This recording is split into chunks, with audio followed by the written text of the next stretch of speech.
नमस्कार बच्चों, NEET special program confidence booster test series CBTS के तहत टेस्ट पेपर 22 जिसका चैप्टर होगा एटम्स एंड न्यूक्लियाई, इसके टेस्ट पेपर के क्वेश्चन का एनालिसिस करेंगे। इसमें पहला क्वेश्चन है Rutherford atomic models most of the mass of an atom is concentrated in electron proton nucleus orbit. क्या होगा? तो इसमें हम लोग रदरफोर्ड मॉडल को अगर याद करें तो उसमें हम लोग रदरफोर्ड एक्सपेरिमेंट हम लोग किए थे, जिसके तहत जो मैक्सिमम लाइट का स्कैटरिंग हो रहा था अल्फा पार्टिकल्स का, वो सभी जो है मैक्सिमम एक ही पॉइंट पर जाके कंसंट्रेटेड हो रहा था और एक जगह पे जो है कई सारे मास जो है वो कंसंट्रेट हो रहे थे। तो ये कहाँ पे हो रहे थे? तो ये न्यूक्लियस पे जाके कंसंट्रेट हो रहे थे। ठीक है। इसके बाद है force responsible for the circular motion of an electron in Bohr's atom. तो बोर्स एटम में जो इलेक्ट्रॉन हमारा इस न्यूक्लियस के चारों तरफ ऑर्बिट में जो मूव कर रहा होता है, ये इसमें न्यूक्लियस के बीच जो है हमारे न्यूक्लियस में प्रोटॉन हो गया और ऑर्बिट में इलेक्ट्रॉन हो गया, तो इस दोनों के बीच जो है आपको इलेक्ट्रोस्टैटिक फोर्स लगता है। इसके बाद यहाँ पर है कि the angular momentum of an electron in nth orbit. तो nth ऑर्बिट में एंगुलर मोमेंटम की बात की जाए तो ये आपका NH/2π के बराबर होता है, डायरेक्ट रिलेशन है।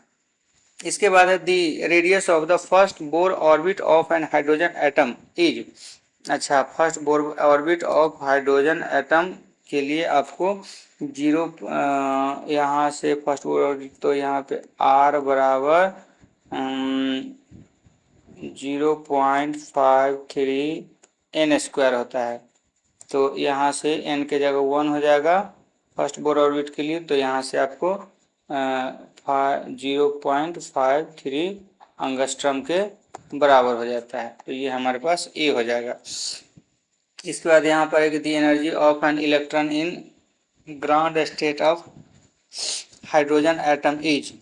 तो energy of an electron in hydrogen energy of an electron in ground state of hydrogen atom is. तो hydrogen atom the energy of an electron in the ground state of hydrogen atom. अच्छा, तो ground state की बात की जाए तो सबसे first वाली ऑर्बिट, तो उसमें आपको कितना होता है आपका 13.6 इलेक्ट्रॉन वोल्ट होता है। इसके बाद है the spectral series that line is visual region. तो विजुअल रीजन कौन होता है? तो पहला होता है आपको लाइमन सीरीज में इंफ्रारेड रीजन, दूसरा होता है विजुअल और तीसरा होता है इंफ्रारेड, है ना। इसमें आपको विजुअल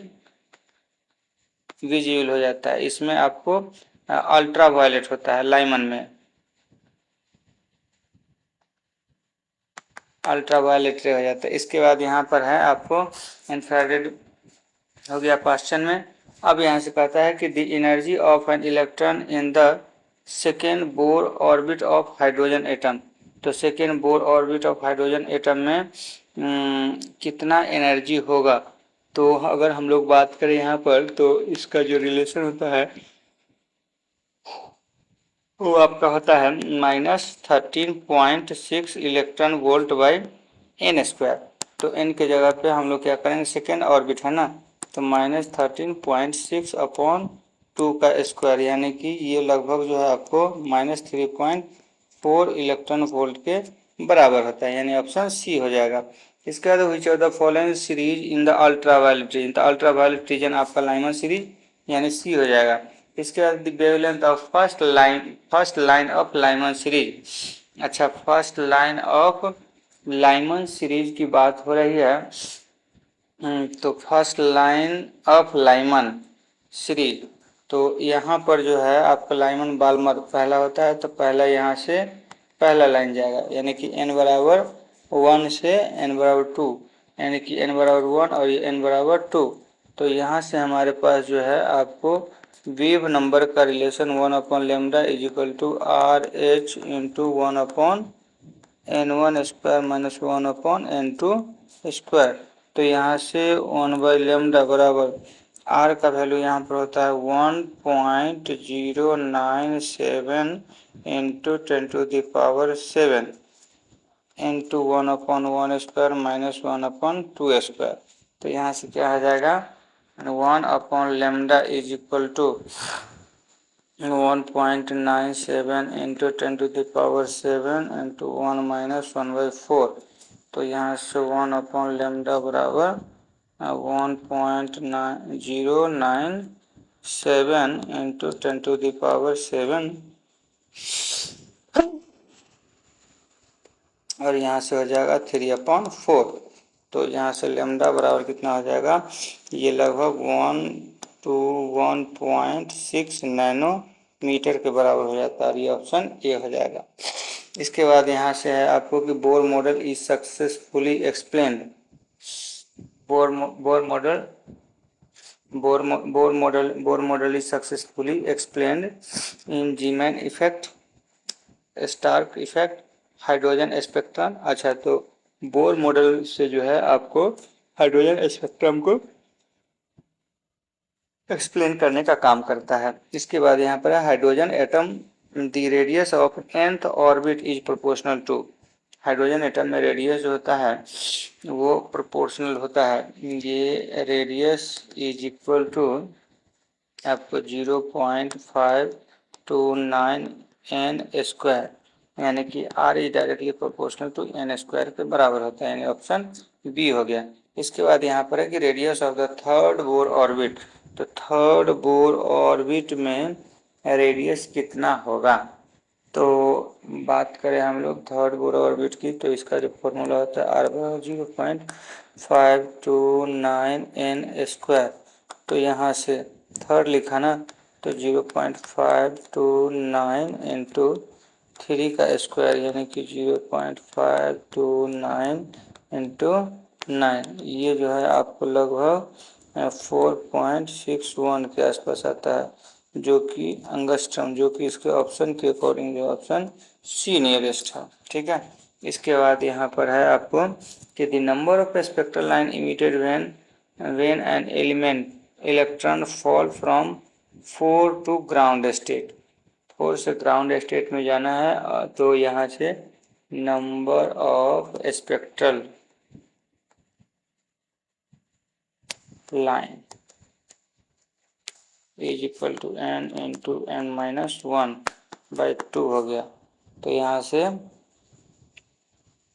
कितना हो जाएगा 4 इंटू n4 माइनस 1/2। तो यहाँ से कितना हो जाएगा 4 इंटू 3/2, यहाँ से हो जाएगा 6, यानी कि सी हो जाएगा। इसके बाद यहाँ कहता है कि the ionization energy of hydrogen atom in the ground state. तो ग्राउंड स्टेट की बात करें तो यहाँ से ionization energy of hydrogen atom. अच्छा, ionization atom in ground state. तो ग्राउंड स्टेट से हमारा जो है ये क्या होगा,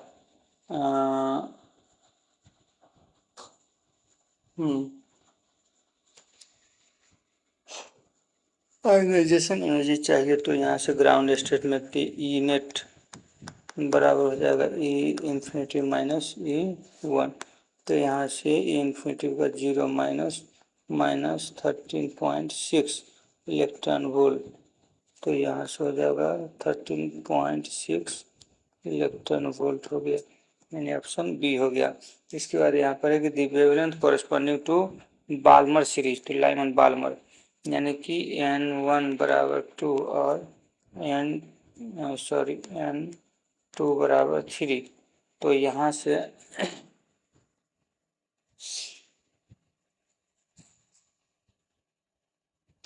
यहाँ पर हो जाएगा आपको लगा दीजिए बीएफ नंबर का फॉर्मूला 1/λ बराबर RH into 1/n1 square minus 1/n2 square. तो यहाँ से हमारे पास हो जाएगा अब कितना 1/n1 is equal to 1.097 into 1/n is equal to 2 minus 1/n equal to 3 का स्क्वायर। तो यहाँ से हो जाए, अच्छा यहाँ 10⁻⁷ भी है यार, तो 1/λ बराबर 1.097 इंटू 10⁻7 इंटू 1/4 माइनस 1/9। तो ये सबको आप कैलकुलेट करेंगे तो आंसर जो है लगभग आपको 1 to 1.6 नैनोमीटर के बराबर आएगा। इसके बाद यहाँ पर कहता है कि which particle was discovered through alpha particle scattering experiment. तो अल्फा पार्टिकल स्कैटरिंग एक्सपेरिमेंट से किस चीज़ का डिस्कवर हुआ था, तो ये प्रोटॉन का डिस्कवर हुआ था। इसका कहता है energy required to excite hydrogen from n=1 to n=2। तो हम लोग यहाँ से देखेंगे कि आपका n=1 पे तो हमें एनर्जी चाहिए ना, तो E बराबर होता है आपको 13.6 इलेक्ट्रॉन वोल्ट अपॉन n²। तो यहाँ से E1 = 13.6 इलेक्ट्रॉन वोल्ट अपॉन 1 का स्क्वायर, यानी कि 13 माइनस में 13.6 इलेक्ट्रॉन वोल्ट, और E2 बराबर यहाँ से 13.6 अपॉन 2 का स्क्वायर, तो यहाँ से इलेक्ट्रॉन वोल्ट। तो यहाँ से क्या आ जाएगा E2 बराबर यहाँ से -3.4 इलेक्ट्रॉन वोल्ट। तो यहाँ से हमारे पास क्या हो गया कि E2 minus E1 E net हो जाएगा, तो यहाँ से आपके पास हो जाएगा -3.4 माइनस 13 माइनस में 13.6, तो यहाँ से कितना हो जाएगा 10.2 इलेक्ट्रॉन वोल्ट हो गया, यानी कि यहाँ से आपके पास 10.2 इलेक्ट्रॉन वोल्ट। इसके बाद यहाँ पर कहता है कि the minimum number of spectral line produce when an electron falls from n=5 is. तो n=5, तो minimum number of spectral lines produced when an electron falls from n=5 to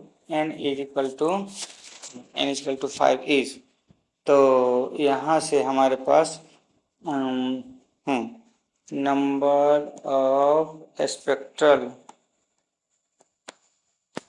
line बराबर n इंटू n-1/2, यानी कि यहाँ से कितना आ जाएगा 5 × 5 - 1/2 बराबर 5 × 4/2 बराबर कितना 10 हो जाएगा, यानी कि ऑप्शन सी। इसके बाद यहाँ पर है कि the wave number of spectral line given by, किसने दिया था, तो ये बोर्स ने दिया था, तो इसको प्लैंक ने दिया, आइंस्टीन ने दिया। इसके बाद यहाँ पर है कि the energy of an electron in third bore orbit of hydrogen atom. तो यहाँ से E बराबर -13.6 डिवाइड बाई n², तो यहाँ से -13.6 अपॉन 3 का स्क्वायर, यानी कि 9 हो गया। तो 9 हो गया, तो माइनस ये 1.51 इलेक्ट्रॉन वोल्ट के आसपास होगा। तो बच्चों इस तरीके से हमारा ये test paper atoms and nuclei का कंप्लीट होता है। अगर हमारा ये टेस्ट पेपर आपको अच्छा लग रहा है, आपको कुछ फ़ायदा हो रहा है, तो आप हमारे इस वीडियो को लाइक कर दीजिए, है ना। इसके बाद जो है आप सब्सक्राइब कर दीजिए और शेयर भी कर दीजिए, और अगर कुछ पूछना हो तो कमेंट बॉक्स में कमेंट कर सकते हैं। तो इस लेक्चर में इतना ही, थैंक यू।